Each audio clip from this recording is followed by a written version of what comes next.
Good evening, everyone. I hope you are all well. I was due to go live a while back, but I had to put it back a couple of times because I had a few calls to get back to and a couple of glitches. So I'm sorry if I'm later than I was planning to go live. Anyway, I've decided to call this Friday Night Free for All. So any topic to do with current affairs.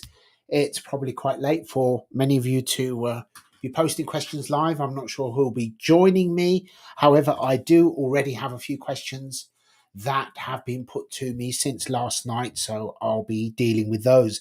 It's been an interesting week. Biden finally stepped down, although I don't know if he is aware or how aware he actually is about what's going on. And now we have Kamala Harris. Sorry, apparently it's not pronounced that way. It's pronounced Kamala, I think, or somewhere along those way that way. Anyway, so she's going to be standing, and we have all of the US left wing media championing her and trying to convince us all that she has horrendous support. The only thing I think that she's actually good at is giggling. It's quite interesting that on her father's side, uh, her father's from the Caribbean, her mother is from India, and yet she is basically not mentioning her Indian part, and she's jumping on the BLM bandwagon to see if that can help get her more votes. Right or wrong, not sure how that will go or how well she will do. It's going to be interesting to see her go up against Trump in a debate later on in the year. So that's going to be quite interesting. Uh, in other news, we've had the Labour Party spend the last 2-3 days trying to convince us that the country, the economy is far worse than they had anticipated. There are far more financial issues, financial commitments, and it looks as though they are laying the foundations to completely renege on all of the promises they made in their manifestos, because it appears that they already have a 19 billion pound black hole in their budget. Once again, where's the money going to come from? Keep in mind that in their manifesto, they hadn't budgeted for giving frontline NHS staff a rise. They said we're going to negotiate, as though the previous administration hadn't tried to negotiate. But anyway, so to negotiate means give and take. At some point, you need to give something, and if you are going to give something, then that there will be a cost to that. And it looks as though the cost is going to be a rise of 5.5%. Um, there has been an estimated figure of what that will cost. Apparently, it is a significant amount. Again, it's unfunded. At the same time, as you're aware, they scrapped Rwanda. They gave 120,000 criminals the. Oh, sorry, did I say criminals? I'm so sorry. What I actually meant was irregular migrants. Yeah, right. Should we just stick to criminals? The right not only to know that they're not going to be sent to Rwanda, they can't really be sent back where they came from because we don't know where many of them have come from. And if they've come from countries like Iran or Afghanistan, we can't send them back there anyway. So we're stuck with them. A third country was the only option, but that's been scrapped. And now they have also been given the right to apply for asylum. So out of the 120,000 odd that there are, most of them languishing and suffering in four-star hotels. It's estimated that between 70 and 90,000 will be given legal permission to stay. So that's their reward for being criminals. But the minute they are granted asylum, then whether they're in hotels or on board the Bibi Stockholm, which is going to be scrapped from January anyway, they need to be put into accommodation next door to you and I. There was a plea that was backed by a former Conservative cabinet minister that the British public should open their doors to the migrants. We know how this will go. It will start off with an incentive, like with the Ukrainians. Take them in, and you'll receive X amount. That may move on to subtle pressure further down the line. Whether that moves further along to become direct pressure, who knows? But what we can expect is that the local authorities who will suddenly need to bear the expense for these legalized criminals will be going to great lengths to house them. So, how does it work? Currently, the government pays for the hotels, which has made a lot of people very rich. Some have bought hotels to house the migrants. Some have just rented them and then sublet them to companies like Serco for however much per room. And over the last 3 or 4 years, they've made a lot of money. Once they are granted asylum, then they will be distributed. And if Angela Rayner has her way, they'll be distributed evenly throughout the country, apart from next door to herself, her friends, and Gary Lineker. And then they become the responsibility of the local authorities. So their housing costs will then come out of your local authority's budget, which comes from your council tax. So all of this expense for these legalized criminals will result in cutbacks elsewhere. So this is the real life cost of allowing these people to stay here. But more importantly, where are they all going to go? I do expect that local authorities will literally assist them in renting houses collectively in groups, so that several of them can stay together, unless, of course, they can manage to convince between 70 and 90 or 100,000 people up and down this country to rent a room in their own home and take them in, which, going by the poll I put up on TikTok, so far it is 98% have said no, 2% have said yes, and that's with an awful lot of votes. So that gives you an indication of how people feel about it. So, first question has been from landlords: can I reasonably refuse to rent to them if they are on benefits? Now, although there isn't a direct law in place for refusing to rent to people on benefits, because renting a property does come down to a criteria of income and so on, there has been a successful case of indirect discrimination, which comes under the 2010 Equality Act. Let me just find it for you. This was obviously the Equalities Act is not to discriminate against people based on race, gender, disability, etc. And there was a case where a woman denied a home in Birmingham after the lettings agent found she was receiving housing benefit, had won compensation. Mrs. Keel brought a claim against the agents for indirect sex discrimination. She argued women were more likely to work part time and claim housing benefit, such that a blanket ban on benefit recipients would have a disproportionate effect on them. And she received £2,000 in compensation from the agents, but the matter was settled before it reached the court, and it did not form a precedent. So that hasn't been set in law, but it is something to consider.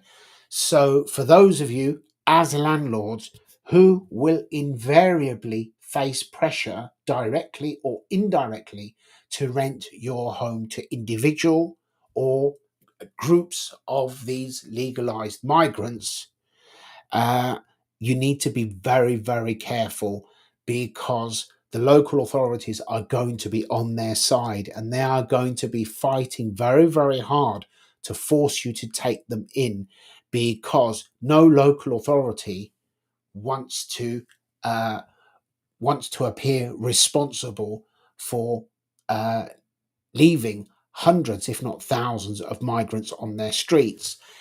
I don't know how they're going to be distributed, but even if they're going to be approaching 100,000 of them, even if they were broken up into 100 areas of the country, that's 1,000 for each area.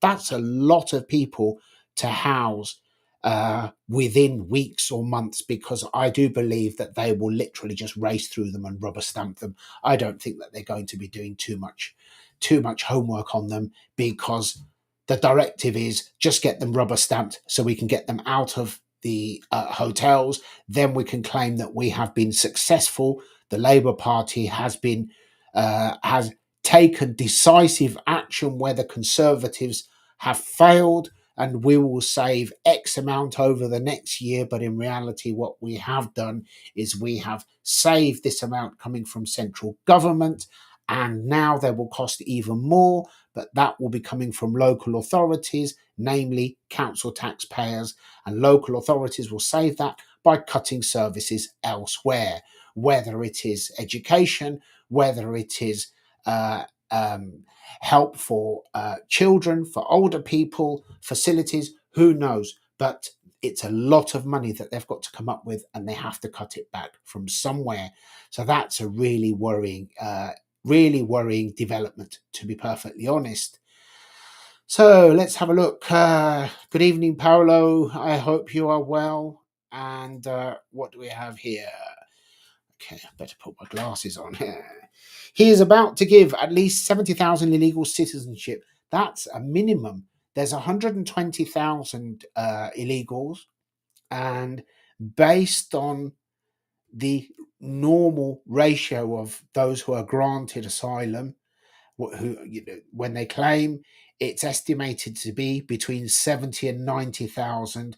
I wouldn't be surprised if it's as many as 100,000, because, as I said, the pressure is on them to look like they are getting things done. But in actual fact, they're not getting anything done. They are just busy with activity, but nearly all of their activity is incompetent. So 70,000 without houses or jobs, who will, of course, mean welfare, which is a far larger black hole than 19 billion. Yes, I completely agree, because once they are released, if you like, into the community, they will not only be allowed their local housing rate, they will also be allowed their personal benefits. I'm sure that there are other benefits that they will get that everyday people who live here, like you and I, wouldn't get. Uh, Interpreters, assistance with all sorts of things. The list just goes on and on and on. And if any of them have any ailments that need medical attention, once again, I have no doubt that they will be leapfrogged to the front of the queue, because if they don't get what they ask for, they don't care. They will just be out there causing havoc. You know that. I know that. Unfortunately, uh, the media would never report that or admit that. It's high time we held a referendum to leave the ECHR. Only once we're is if it will be able to finally put an end to these sponsored boat illegals.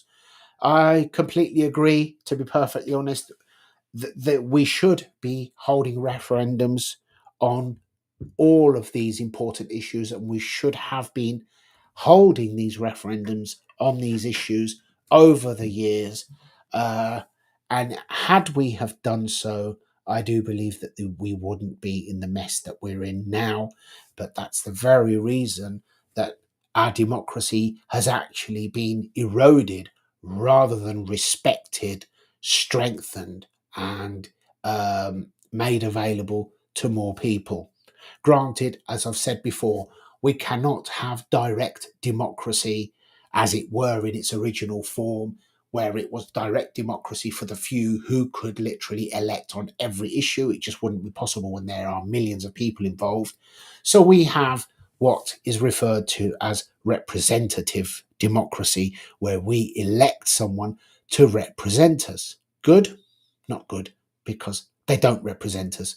We elect them, and then they go off and they do what their party tells them, not what their electorate has voted them to represent. And this is where we have the problem. Now, on important issues, as I said, I believe that we should have a say. In this day and age, it's not very difficult at all. That doesn't mean that we should be voting 10 times a day, but there's absolutely no problem with us having the option to vote on half a dozen issues a month, major issues. It might not even be that many if it is the major issues. We have the perfect portal to do that, which is the .gov portal, where we go to log in to renew our passports or check our national insurance or file our tax returns. I think it's safe to say that that's pretty secure. It's definitely much more secure than postal votes, which are abused, where there is fraud, and so on and so forth. And even with that, it needs even with the .gov portal, it does need an independent. And when I say independent, I don't mean uh, a branch of the civil service, someone totally, a body that's totally independent to monitor that it is not being abused. Because with it being electronic, who's to say that the figures that go through are not meddled by civil servants, either unilaterally or under the direction of somebody within the government? Not that our government would ever do anything like that. We also need to take into account that in this country, I believe at the last count, there was about 20 million more national insurance numbers than there are people. So that also needs to be looked at. But to be fair, we need and deserve and should have a say on the important issues. Myself personally, I would like to see us leave the ECHR, the WHO, the World Economic Forum. I would like us to opt out of the United Nations Global Compact on Continued and Sustained Migration, and I would like to see a proper and clear cut Brexit. And have no doubt, regardless of the naysayers, that Europe does need us more than we need it. They have finally admitted it just a couple of months ago. Europe is struggling. Europe is in dire straits. It is becoming less and less significant or important on the world stage.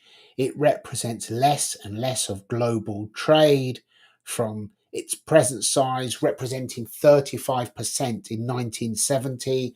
It had dropped to less than 15% last year, and on its current trajectory, it's on course to represent less than 10% of global trade by the end of this decade, if indeed the EU is still around by then.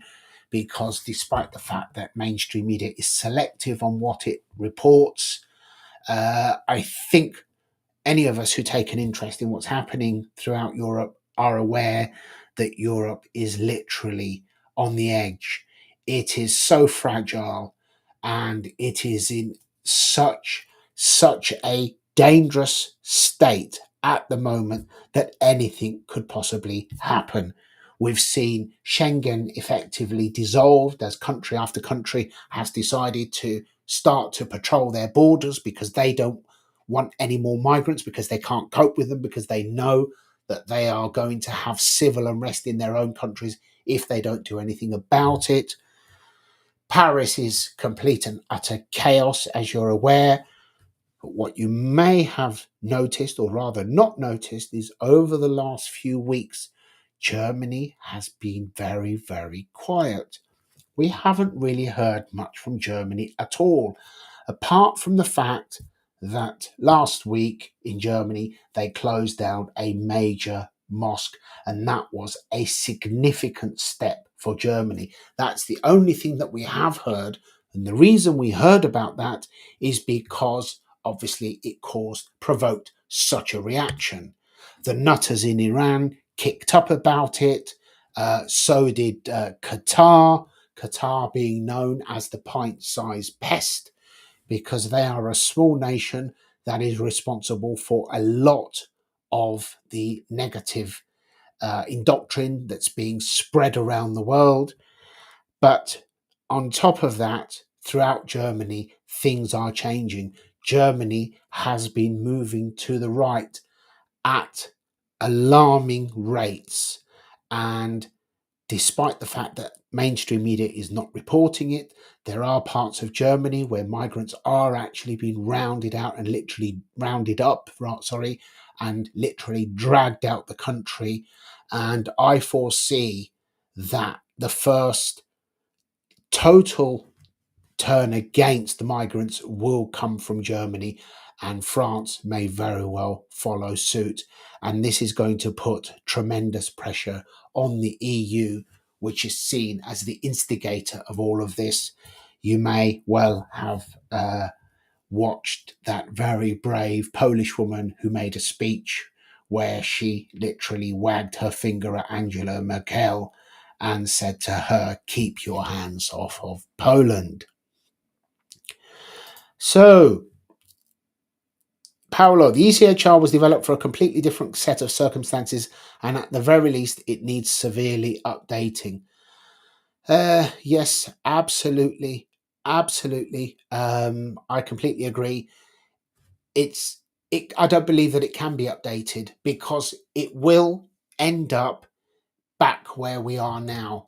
Unfortunately, there is this woke, lefty, open borders, shame the indigenous European nations, undermine them, destroy them, and support and give priority to the barbarians. And ultimately, their Europe cannot actually sustain both European democracy and the mindset of the invading barbarians. No matter what anybody tells you, it will end up invariably in conflict, whether it's today, next year, in a decade, or longer. And those who bury their head in the sands now are simply shying away from addressing this problem now and leaving it to their children or their grandchildren. But have no doubt that conflict will come because these people who are flooding Europe have absolutely no intention of integrating with life within Europe, whichever country they're in. Good evening, Dave. Good evening, Anthony. I know you have not enjoyed the way Reform have started by pushing Ben aside and railroad the party without membership consultation. It was a shame to hear Nigel Farage use his time addressing the Speaker about his predecessor. I feel that... there's a bit more here. Sorry, it didn't all come on the screen. One moment.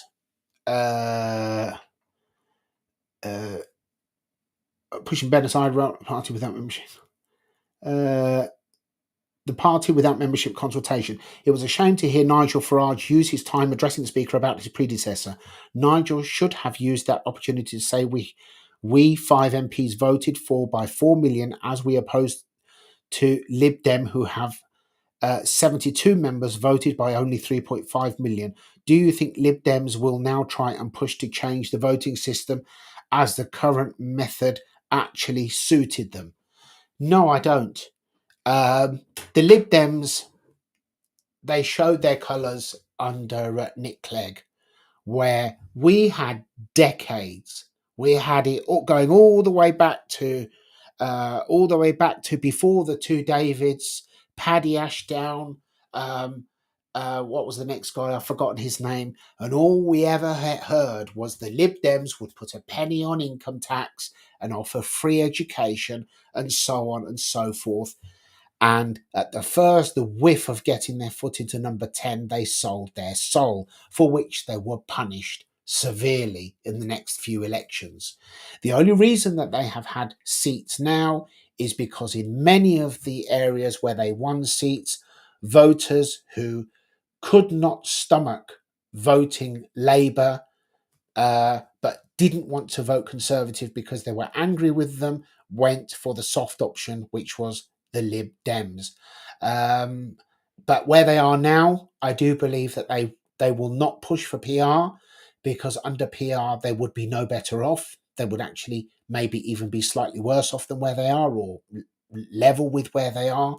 So I just don't think that it will be their priority, and effectively they are a party that is literally more about just throwing out a few virtue signaling policies out there without any real thought for how they would work in the real world, and they bounce backwards and forwards.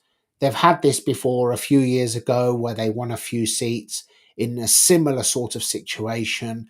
And then when the other parties turned around and people went more for one or the other, then they sunk once again. They never recovered from the 1921 moment when Labour overtook them. And ever since then, they are where they are and they are not going anywhere. But I don't believe for 1 minute that they will argue for PR. Unfortunately, even though a large number of people within the Labour Party support PR, they definitely wouldn't argue for it now, because the Houses of Parliament would look completely different under PR. Uh, Paolo, got to have a little sympathy with Germany with their past. They have had to tread pretty lightly when it comes to race and religion. Yes, of course. Unfortunately, they have almost guilted themselves into self destruction, which is tragic. But ultimately, I do believe that there is a turning point, and I believe that they've reached that turning point. They have turned a corner, and they are beginning to increasingly start to think that whatever has happened in the past does not warrant them surrendering their nation, indeed, surrendering the whole of Europe. Uh, the only countries that are putting up a fight against this are Hungary and Poland. Obviously, the EU thought that once Donald Tusk was voted in Poland, that he would be their man in Poland, being an EU man. But ultimately, it didn't take long for the Polish people to put him in his place, and he knows much better than to betray them and start to flood his country with these people. So Poland is standing firm, hence the reason that just a couple of weeks ago they voted to allow border guards to use live rounds on armed migrants trying to breach their borders, which they have been doing, armed with spears, armed with other weapons, whether it's knives or stones. They're weapons. It is an armed attack, an armed breach of their borders, and they have the right to defend their border, and so they should, because they have seen the destruction that these barbarians have created throughout the rest of Europe, and they won't allow that in Poland or Hungary. And I'm delighted for them, and I wish some of the other European countries were took a similar position to them and would actually think about their own nation and their own people rather than betray them as ours have done throughout Europe. Um Tonya Wellington, call it what you like. This is a modern day invasion. It is leading to civil war. We have had this forced upon us. We have no choice. I completely agree. We never voted for mass migration. We never voted for ever closer union with the EU. People in the referendum in 1975 voted for the common market.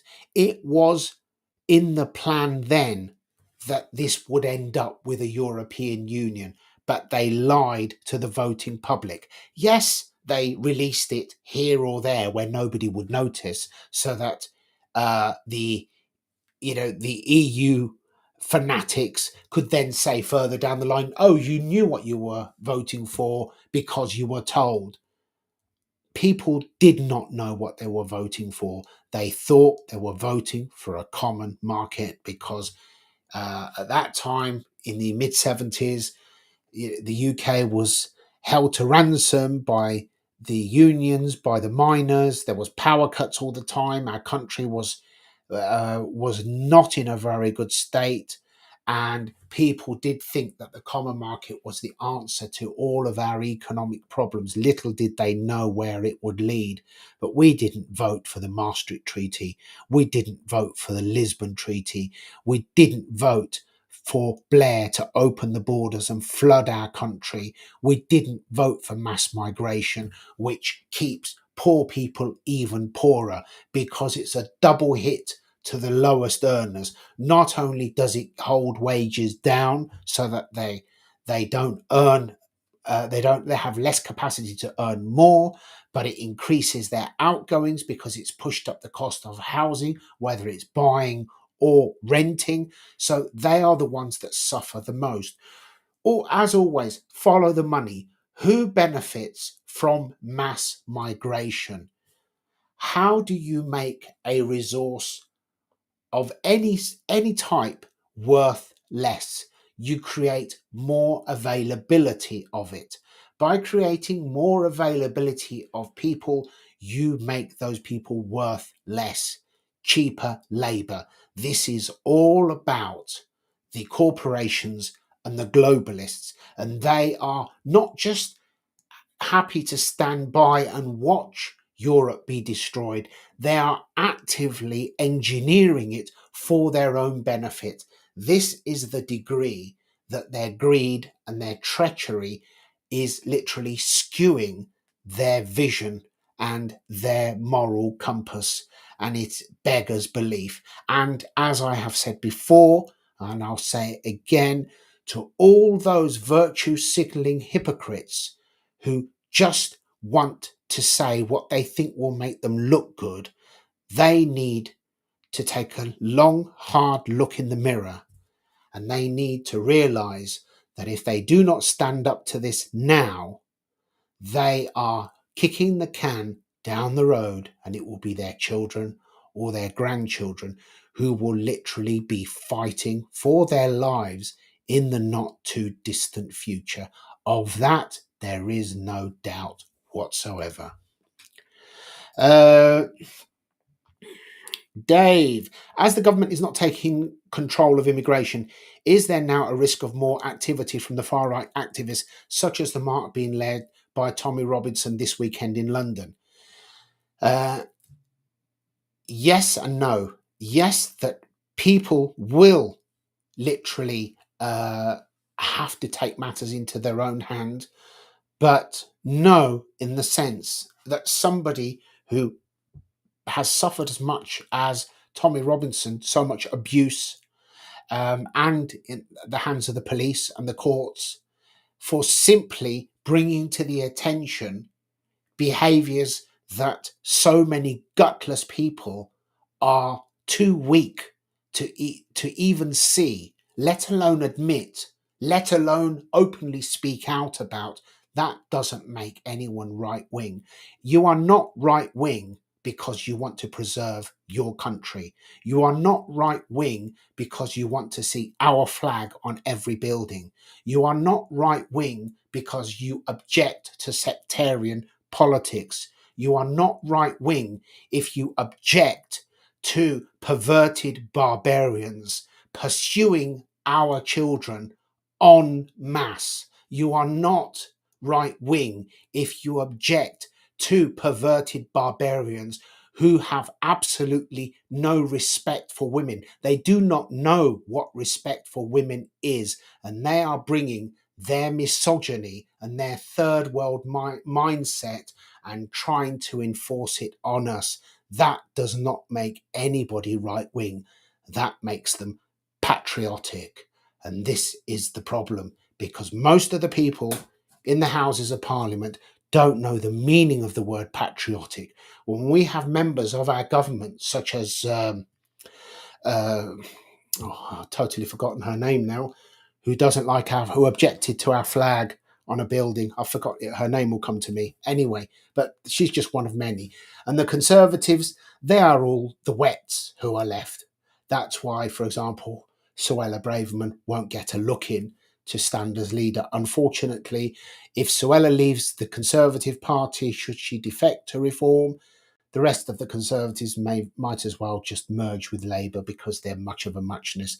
They have no, they are literally a collection of virtue signalling hypocrites. It is not the House of Commons, it is the house of gutless invertebrates, because there is not a backbone amongst any of them.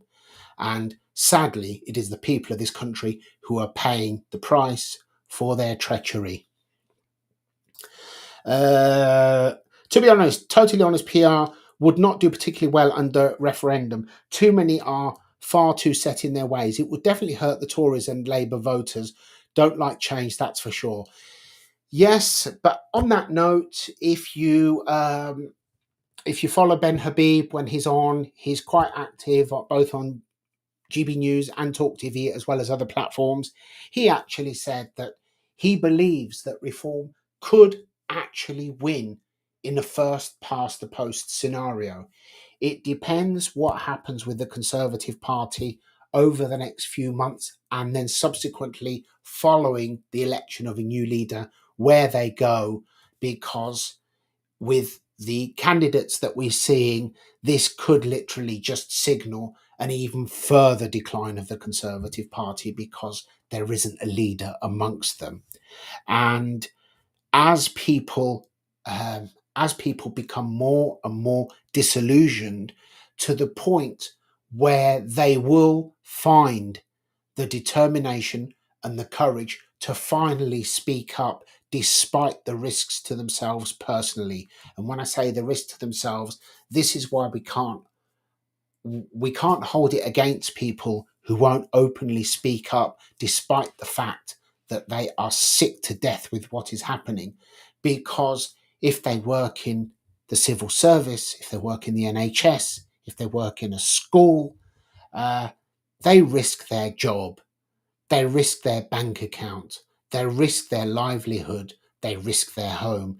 This is the degree that these treacherous people have managed to engineer themselves into key positions so that they can hold people to ransom.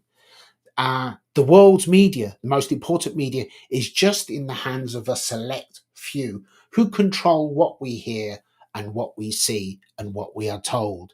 Sky News, BBC, Channel 4 are rotten to the core. BBC, what's the first thing that Labour Keir Starmer did when he got into power? Was to go and offer a little treat to the BBC to keep them happy, to keep them supporting Labour.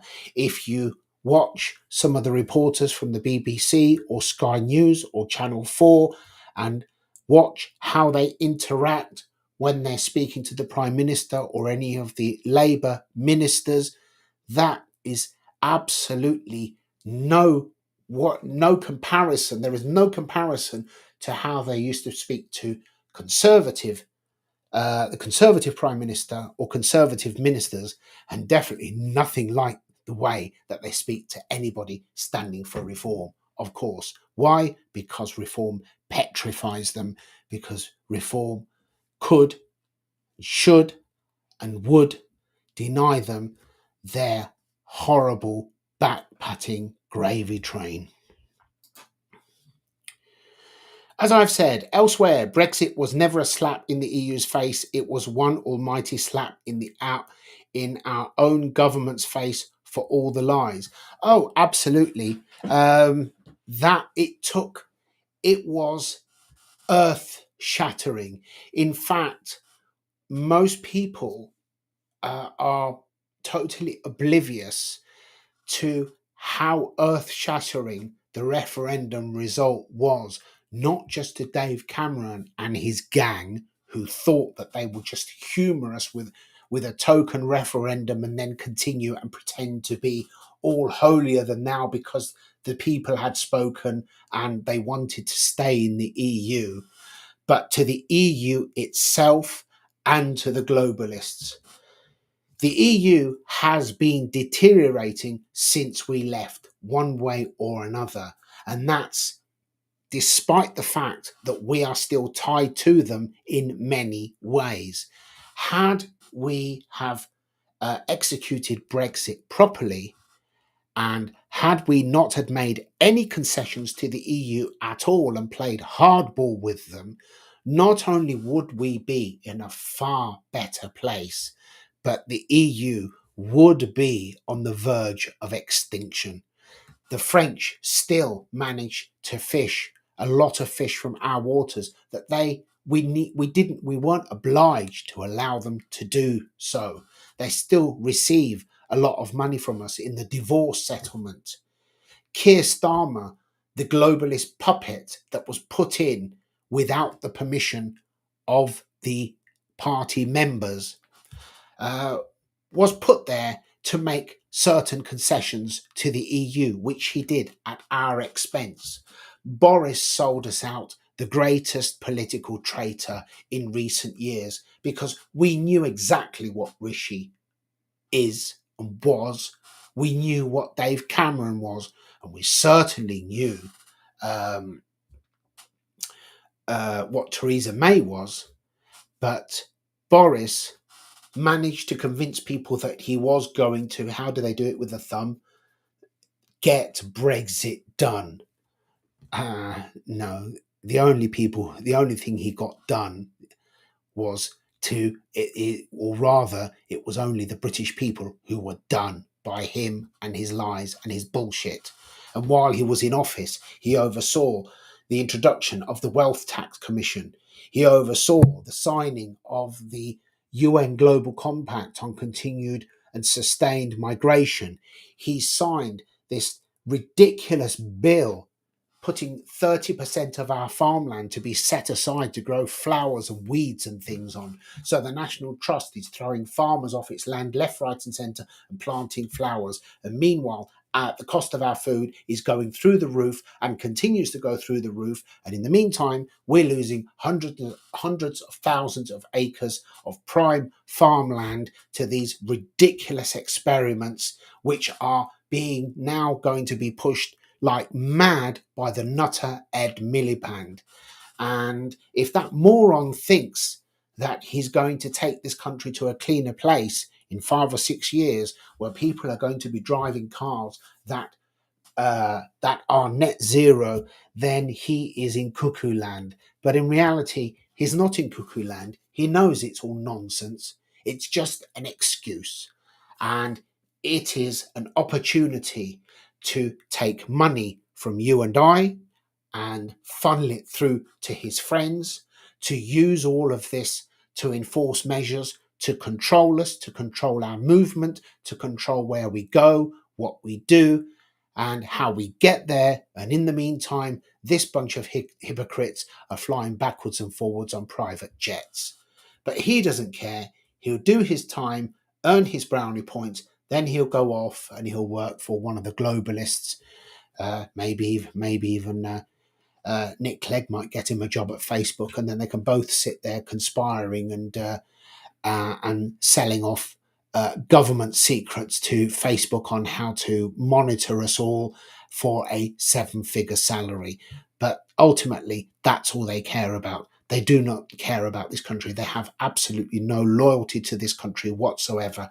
And this great British energy will cost billions, and it still won't serve this country.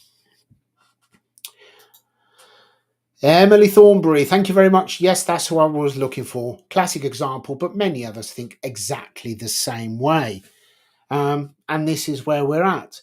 Um, Another question I had, going back to my question about housing the migrants, I've had some questions from a few tenants who are worried. Are they at risk of being evicted to make way for migrants? I'm afraid the answer to that is yes. In Germany, people during the height of the migration, people who were living in our equivalent of um, social housing, housing associations or council homes who'd been there for years were suddenly evicted to make way for migrants. Bear in mind, these people are entitled, they demand, and if they do not get, they go out and they cause damage. They are violent. They commit any number of heinous crimes. They do not care, and that results in them being given priority to pacify them. It is basically politics of capitulation to them, and they will not hesitate to start putting pressure on housing associations or private landlords. When I say private landlords, I don't mean individuals like you and I. Keep in mind that an increased number of private rental property is now owned by banks. People think that's a good thing. Is it really? Well, Lloyds Bank announced a year or two ago that they intend to be the largest private landlord in this country by 2025. That's just next year. They have been buying thousands of buy to lets up and down the country. Lloyds Bank won't hesitate to evict tenants at the end of their term because it will be part of their DEI and their we look good, and anybody who makes ways for them and happens to be their customer will suddenly find that their bank account has been closed.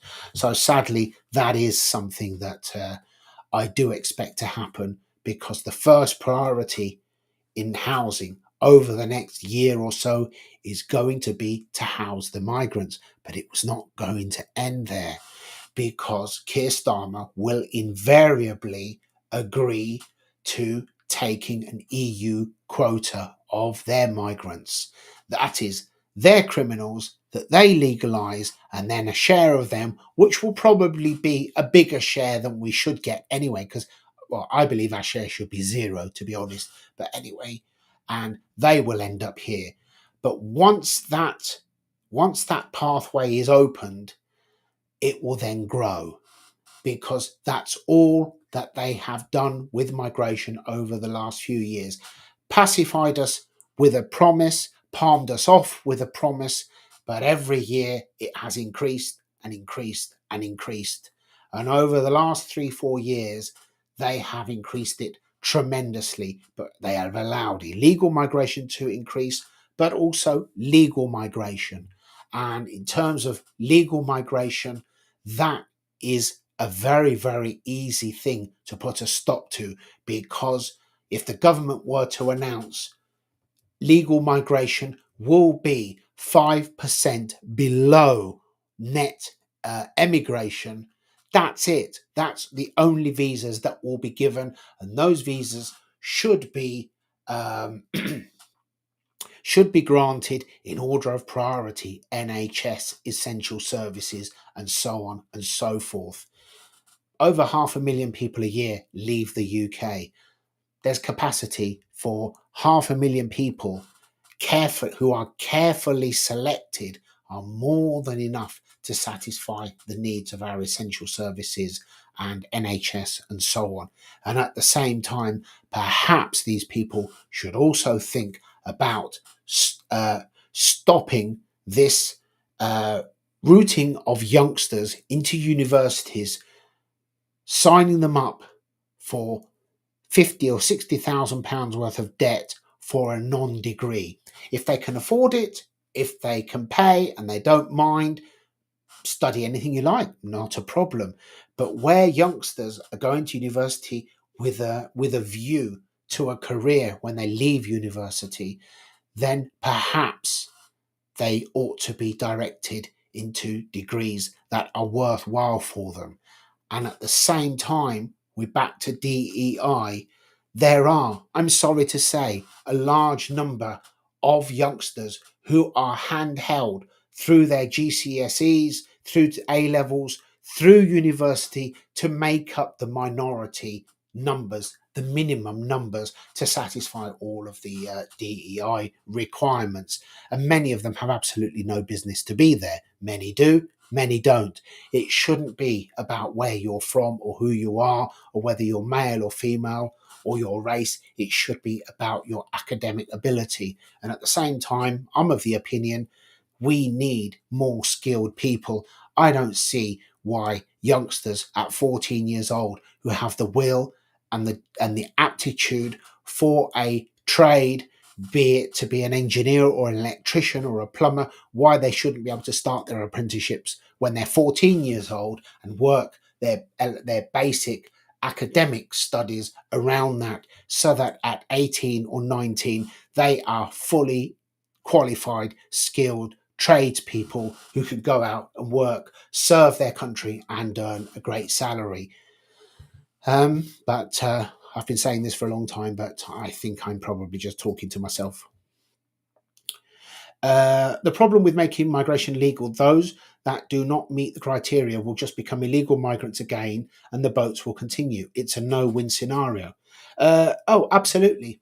All that will happen is that we will take a quota from Europe.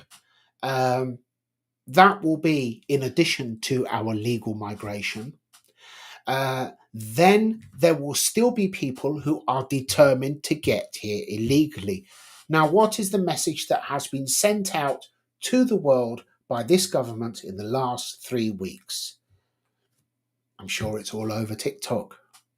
Come to the UK, you won't get sent to Rwanda, and get here any way you can, legal, illegal, by hook or by crook. Just get here, and once you're here, tell them you're from Afghanistan or Iran or whatever it is, and they will have no choice. They'll hold you somewhere, and then they'll give you a chance to apply for asylum, and then one of the treacherous human rights lawyers will tell you to say this or this or this or this, so they can get you in.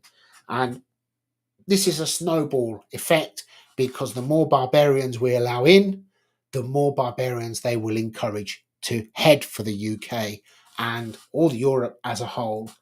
And in this last 3 weeks, this government has announced to the world that even if you arrive here illegally, which means that you are a criminal, the UK has thrown its doors open to you.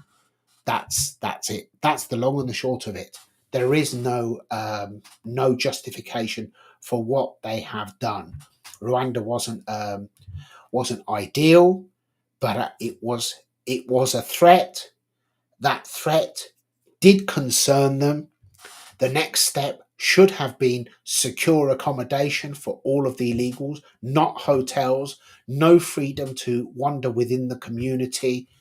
But now these people are going to be legal citizens of this country, granted indefinite leave to remain, and they will be wandering around in our communities in no time. And I'm sure you don't need me to tell you that it's quite clear. We all know exactly how that's going to affect our communities. And yet it seems that all that happens is that anybody who gets into a position of power gradually softens their approach. That's just how it goes. I don't know why. I don't know what happens to them. I don't know why they sell out the nation, the people who elected them. But it just seems to be that ultimately none of them stay true to the promises that they make, the beliefs that they hold, and the ultimately the very reasons that they claim to have stood in the first place. I really, really don't know why that happens. Anthony, I wholeheartedly agree with you. So what can we do? I think that for the moment, we need, number one, to ensure that we do not let our country deteriorate into civil unrest. One thing I know for certain is that despite the fact that as a nation we've been taken for mugs, I know for a fact that British resolve um, is impenetrable once British people decide they will not tolerate something, whatever it may be.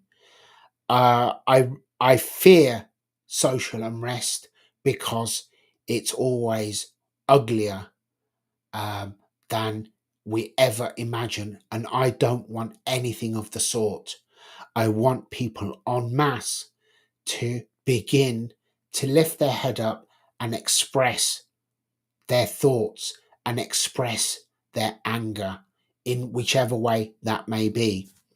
At a local level, which is all I can do, is I want to continue to maintain contact with everyone that I can. I want to continue to express my thoughts as best as I can. I'm trying to be really, really careful because I do get carried away with my anger at this situation. And sadly, we are not in a democracy of free speech anymore. So I do know that I need to tread very carefully. And at the same time, I want to inspire people to stand up and resist what is happening. Um, I was very sad that I couldn't inspire more people to have voted for me. Again, I would have just been one voice out of 650, but at least I would have been a slightly louder voice than I am now. And I would have had parliamentary privilege, which would have meant I could say things and ask things that I can't as an ordinary citizen. I don't want to see I'm really concerned about the direction that this government's going from a financial point of view. I feel that we are being set up for some sort of raid. I don't know if it's going to be an equity raid. I don't know if it's going to be on taxes. And if taxes rise, how much more can they take from people? Because we are at the peak of the Laffer curve, where if they take more, then the amount generated will simply fall and they will not raise any more revenue. Um, the healthiest part of the point of a Laffer curve is well before the peak, where you collect less from more activity. We're past that now, actually, not at the peak. We're past that now, where we're collecting more from less activity. And any further increases in tax will only result in the activity slowing down even more. Already, many wealthy people have left this country. Already, many landlords are selling their properties. 20% of properties coming to the market are ex-rental homes. And as I have said before, even though many people may be thinking, well, oh, good, that's not actually good, because many people who are renting can't afford to buy. They need to have homes to rent. And as I've said before, we don't have a housing problem, we have a population problem. If we actually, or our government actually, uh, managed our borders and managed the people entering this country properly, in reality, if they did their job, we would have an abundance of housing. There is only one immediate problem that faces us, the whole of Europe, over the next few decades, and that is this upside down pyramid of an aging population. How are we going to fund this aging population and care for them? If they think that open borders is actually going to solve that problem, then I believe that you and I know that it won't, because by bringing in millions of people into Europe who are only here to take what they can and contribute as little as possible, that is not helping the problem. It's exacerbating it, because the dependence on welfare is increasing year on year, not the other way round. So the pyramid, as we bring more immigrants in, is not moving outwards and leveling out the way it should do. It's actually becoming more profound, because, as I've said before, 66% of a particular demographic are sat on benefits. And meanwhile, many of you can't afford to rent or buy a home, let alone have a family. And then we wonder why our birth rate is falling. It's not rocket science. The immigrants are Starmer's voters 2029, while Labour have been importing voters since 1997. You speak truthfully. My blood has been boiling for months. I've fallen out with family for the same views, but I stand by what I believe and stand by you. That's lovely here, Tonya. And at the same time, I'm actually sick to death of being sat here, live stream after live stream, with nothing positive to say. Because I literally do try and find things where I can say something positive, but I have to address this. And I'm so sorry if I am just a purveyor of doom and gloom. Actually, in some ways, I'm not, because I'm not here. If you read between the lines, I'm not saying to you that it's a done deal. I refuse to accept that there's nothing that we can do. But we do need to do something. We can't just allow our streets and our neighborhoods to be filled with people sorry, who have no respect for us, no respect for women, no respect for young girls. As you may be aware, I live in Kingsthorpe Village in Northampton, and just yesterday, one of these people was found doing something obscene by himself in the local park in broad daylight. Um, it just beggars belief. I'm not saying that people here are perfect. Just today, what was his name? Some paedophile was sentenced for what he did, and he even threw a child off a 100-foot cliff because he was in danger of being caught. We have our own issues that we need to address. So we cannot afford to be importing all of these people from the rest of the world. We cannot house the world. We cannot allow these people to continue to enter our country, or indeed our continent. As I've said many times before, I really, really don't like the EU. I never have. But Europe as a continent, I absolutely adore every country in the EU. There's one I'm not that particularly keen on, but you'll probably know which one that is. But generally, I absolutely love Europe, and it's breaking my heart watching what is happening, because it's worse in Europe than it is here. What's happening over there is what we have to come. Just watch the streets of Paris, and this is what we have to come. You've seen it in the streets of London just in the last few months, how bad it is, and this is just the beginning. We have to stand up to this, but we can push this back. We can do something about it. But if we neglect to do something about it, we're just leaving it for our children. But by that point, they'll be fighting several million more, and it will be so much worse for them. So if we are to stop and think about the legacy for our children, for our grandchildren. When I say our children, I don't just mean our own physical offspring. I refer to our children as the young people of Britain, who are our greatest asset. We're letting them down. They're suffering from climate anxiety because your mainstream media is indoctrinating them with fear that the world's going to end tomorrow. They can't rent or buy a house. They go to university and they come out with 50 or 60,000 pounds worth of debt, maybe more if they go on to do a master's, and even more if they want to study medicine. And then what jobs do they get? What opportunities are there for them?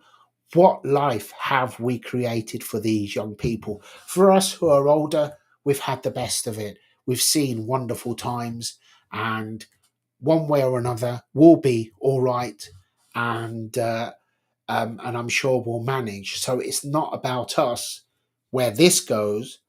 Um, it's about the young. But on the other hand, what does concern me, going back to what I mentioned about my concerns about Labour plundering people's wealth, I am really concerned about this gradual but subtle nurturing of resentment, not just by Labour, but even by the previous government, but mainly by mainstream media. This resentment of the older generation, the over 60s, maybe even over 50s, who have uh, the vast majority of the wealth after a lifetime of working and being careful and investing and whatever the case may be. And I have this horrible feeling that they are desperate to get their hands on it. How they're going to do it, I don't know, but they are desperate.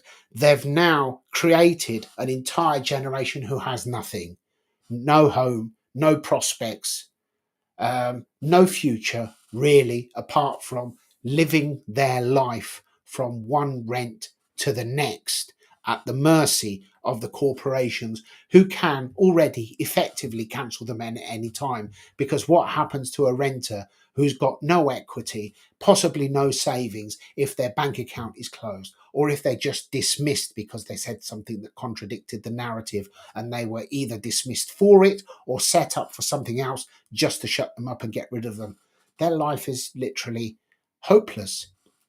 But for older people, that worries me, because we should not be a nation of resenting success. We should aspire to success. We should celebrate success. And we should be literally reaching back and holding our hand out to younger people and inspiring them and supporting them and creating opportunities for them to be successful and follow in our footsteps. And we are doing nothing of the sort. Governments are literally just making their lives an absolute misery. And that is wrong, because the sad thing is that despite all of the nonsense we see in the media, um, highlighted, whether it's Just Stop Oil or whatever, a few spoilt brats here or there, young people are so capable. They don't need to go through university and be brainwashed with all of this left wing nonsense, which unfortunately most universities have resorted or sunk to, because young people are so capable. Their minds are unpolluted, they're fast, they're creative. We should be inspiring young people to start businesses, to be creative, to be involved in the front line of businesses, because you would be amazed at what they can do. But who gives them opportunity? We just mollycoddle them and tell them you can't smoke, you can't vape, you have to think this, you have to think that. Oh, and don't even think about buying a car with a petrol or diesel engine. It's just absolutely ridiculous. And yet young people could be so creative. We have thousands, millions of square feet of empty office space up and down the country.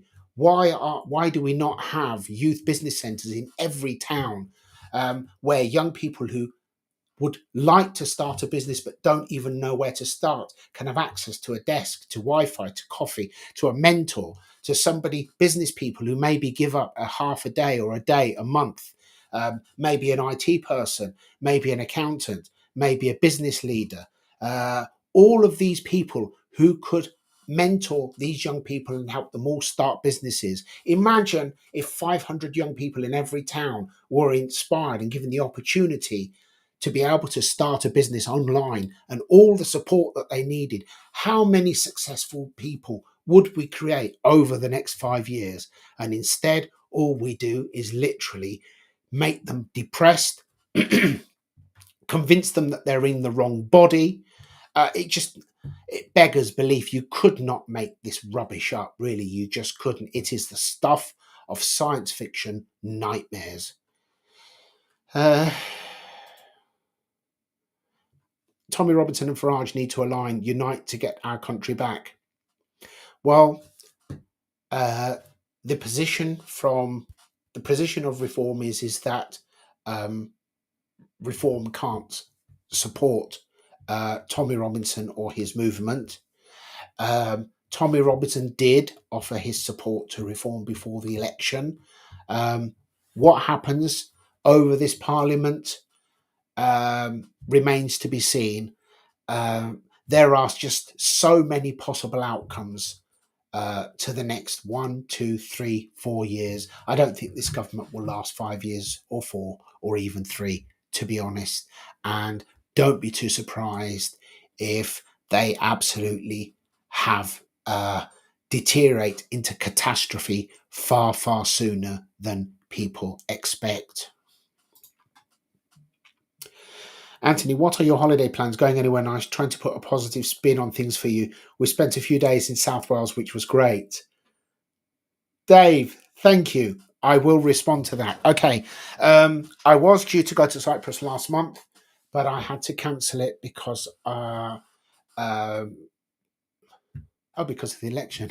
Sorry, I'm miles away. Yeah. So I'll be going in September. My partner will be coming over next month. I get to see her every couple of months. So I'll be going over in September. And anyway, to be honest, June, July, and August is just far too hot for me. It's too busy. The place is full of tourists. I used to find all of that really exciting when I was a youngster, but having spent extended time there, I've had my fill of it. And as I said, when the place is crawling with tourists, they tend to walk around in their shorts and their sandals. With a big smile on their face, licking their ice cream, and it actually really bothers me. And I just want to just get their ice creams and just shove it in their face. And the beaches are full of people my age who don't look too dissimilar to me, sat there in their speedos with a Bluetooth speaker playing Euro trash because they think it makes them attractive to the tourists. So even that's gone down the drain for me. So yes, I'm at the point where I'd rather walk around B&Q than walk on a beach. But South Wales, I absolutely adore. My favourite place has to be, oh crikey, after Saundersfoot. What is it? It will come to me. It will come to me. Anyway, I did buy a house in Wales about 5 years ago in Llanhilleth, which is a few miles away from north of Cardiff. Beautiful, beautiful location in the valleys and so on. But in the end, I couldn't pull myself away from Northampton. I'm not sure if I did the right thing or the wrong thing. And I absolutely, absolutely love Wales. And uh, I had some interesting, I learnt some interesting things when I spoke to people in Wales, especially when I spoke to some retired miners, because my thoughts, my impression of what miners' lives were like after the mines have closed were actually different to the reality. The ones I spoke to, what they'd said to me, which shocked me, was it was the best thing that ever happened to them. They got given a lump sum. They were out of their minds. They'd paid their homes off. They had bought statics on the beach. I'm just looking for where I meant to in Wales because it's bugging me now, and I totally forgot. Um, Tenby, that's the place. That's the place I love. Tenby, and I've been down quite a few times. And yes, it was Porthcawl I've also been to a few times. And that's where I was going to say quite a few of the miners I spoke to have got statics on the beach in Porthcawl. And they said that life has never been better for them. So that was quite interesting because I wasn't aware of that. Um, yes, and I do love, well, North and South Wales, to be honest. And I will probably venture to Wales in the next week or two. On my birthday, which is not long now, just a few days, I normally have a day out, and I might even head for um, North Wales. I think I'm getting tired now. I normally head for uh, the Menai Bridge, Anglesey, that area. It's a lovely drive up, and it's a lovely area. I absolutely love Wales, and I love the Wales. Love all of England. Same with Scotland. It's just a bit too far for me to drive in a short period. So yes, uh, those are my plans for the moment, and my next trip abroad will be in September. Uh, Given the opportunity, I've just been too busy this year. I'm a very keen photographer, and I, on my to-do list, as soon as possible, I would like a flying visit to Prague, Budapest, two or three other places, just for 2 3 days to just wander around with my camera. But if I'm going to do that, I need to be on my own, really, because when there's other people, they get fed up of me faffing around for ages over just one photo. But because I tend to just get lost in what I'm doing, sometimes it can get quite dangerous. If you know a town in Spain called Ronda, one of my favorite places, there's a bridge, a beautiful stone bridge in Ronda called El Taco, and every year, two or three people actually fall off it taking photos. And I came close to being one of them. And then realizing that if I didn't stop taking photos of it from the top, I would fall. I actually walked around and walked all the way down to the bottom to take photos from there. And I also had a close shave in Gibraltar at the very, very top, wherever I was taking photos and just looking through my lens and taking more photos. And then as I moved my left foot, there was nothing underneath it. And I actually literally turned around and I was on the edge of the cliff, this close away. So, yes, I tend to. Hence the reason that life expectancy for men is less than life expectancy for women.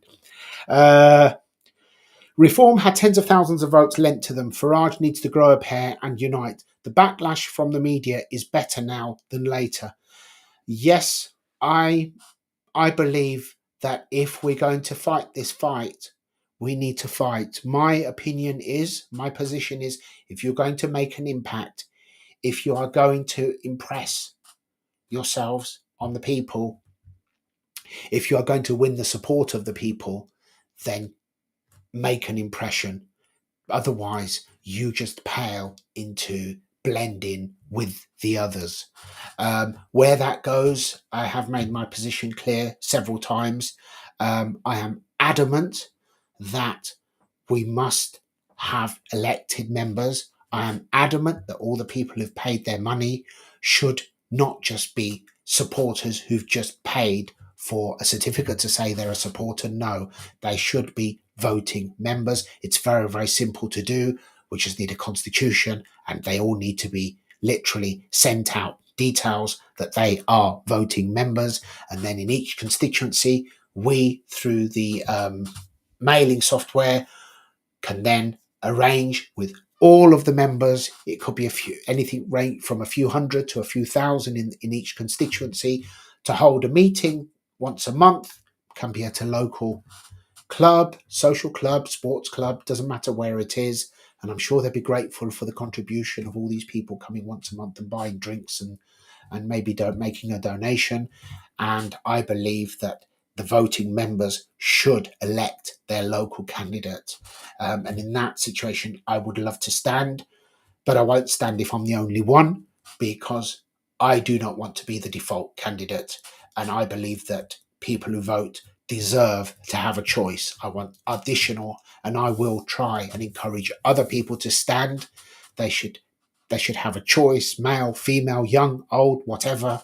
And the voters in this constituency, the supporters, voted members, should elect their local candidate. Their local candidate should support them, and they should stand behind their local candidate, because this fight has to start from now, not from when the next election is called. From now, we need to fight, and we need, not just here in Northampton North, but in every constituency throughout the country, we need to be breathing down the current MP's neck day after day after day, because we know already in 3 weeks how much damage they have pledged to do to this country. Imagine how much they will have done in a year's time. So those are my thoughts. I really hope that I do get the opportunity at least to get up and have my say. But what I would like to see is the people of this constituency and others to have their say, their vote to elect their candidate, so that their candidate is elected by the members, um, so that there are no issues and candidates are not removed because hope not hate has been pestering them, or because somebody has decided to generate some lies about them in the media, or because they have issues with the local manager. None of that should apply. If anybody's going to diselect the candidate, it should be the local members who elected that candidate, and only if that candidate lets them down, then they should, of course, have the right and the opportunity to say, you're no good, out. That's democracy. What matters here is democracy. No individual, no group of people can be trusted with absolute power. And I'm hearing, where I've said this, I'm seeing objections from people. That's how you have mayhem, and that's how you have the party hijacked, or the no, because how can local people who are supporters hijack the party? They will elect a candidate. Where you have problems, where there is democracy, is when it is the democracy of the veto, like the EU, because the EU is gridlocked and is drowning in its own red tape because it is not democratic. The EU Parliament is literally just a showpiece, because the real decisions are made by unelected people in secret, and they're not even minuted.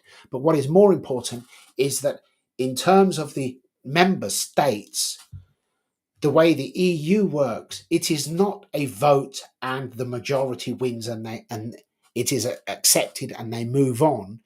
It is the veto. So normally it's France. Anything that doesn't suit France, France will just veto it, and then it doesn't happen. This is why, after all these years, the EU still does not have a trade treaty with the Mercosur trade pact in South America, which could have supplied us with food and with energy, oil, etc. Because every time that's been on the table, France has vetoed it. The veto is a recipe for resentment, it is a recipe for red tape, and it's a recipe for disaster. In true democracy, people have the right to vote fairly, and that vote is respected. But here's the hypocrisy of the loony left. 52.8% wanting to leave the EU wasn't good enough. And we have these bitter Remoaners who just won't accept it years later. And yet, 33% of the vote for this government, who has 66% of the seats, is okay. And in actual fact, the figures suggest that 80% of those registered to vote did not want Labour. And yet, they're perfectly happy with that. Will you be attending Tommy Robinson's march tomorrow? We all need to unite. Time is running out. I'm hoping to. It literally depends how I am when I wake up tomorrow, because I haven't stopped. I literally don't stop day and night. I am doing something constantly, and there are occasions when I literally just wake up and I can't do anything, and I need to rest. I'd love to go. I'll decide in the morning. I actually ordered an additional flag, because the ones that I've got are too big. They're what are they, 5 foot by 3. I've got the flag holder, but I thought that would be okay. but it was actually a bit too big because when I went down on St George's Day, I was just literally just blinding everybody with my flag. So I bought a 2 foot by 3, I think. Should have arrived today. Hopefully it'll arrive in the morning. If not, and I do go, I will take my large flag with me. And yes, I agree. I hope that there will be people in large numbers there tomorrow. Nothing is more important. Nothing is more important than our flag, our country, our way of life, our unity, our freedom to live our lives as we are, our freedom to go back to our traditional ways of insulting each other with sarcasm, with humour, proper humour, not this nonsense that is presented to us as humour nowadays. And a nation of civilized adversaries. Isn't that wonderful? Let's hope that we get to rekindle that way of life and resurrect it in our country once again. Okay, I think I will call it a night now. Thank you very, very much for joining me, everyone. If you have any questions for me, as always, you can message me. You can always email me, contact me any way that you like. I keep my eyes on everything. Also, if you should so wish, and you would like to join me, you don't have to go live. I can join you in a recording. I can even join you in just the podcast with no cameras. That's fine. I'm up for the debate. WhatsApp me on this number and I'll arrange a time when we can, and we can pick a topic and we can discuss it. And even if you completely disagree with me, just be civilized, and I'm quite happy to hear it, because that's how it should be. You encourage people who disagree with you to speak up.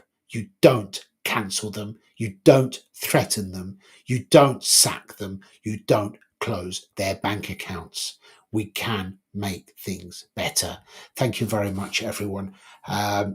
Well, enjoy the rest of your night. Have a wonderful weekend, and hopefully I will catch up with you tomorrow sometime. Good night. Bye for now.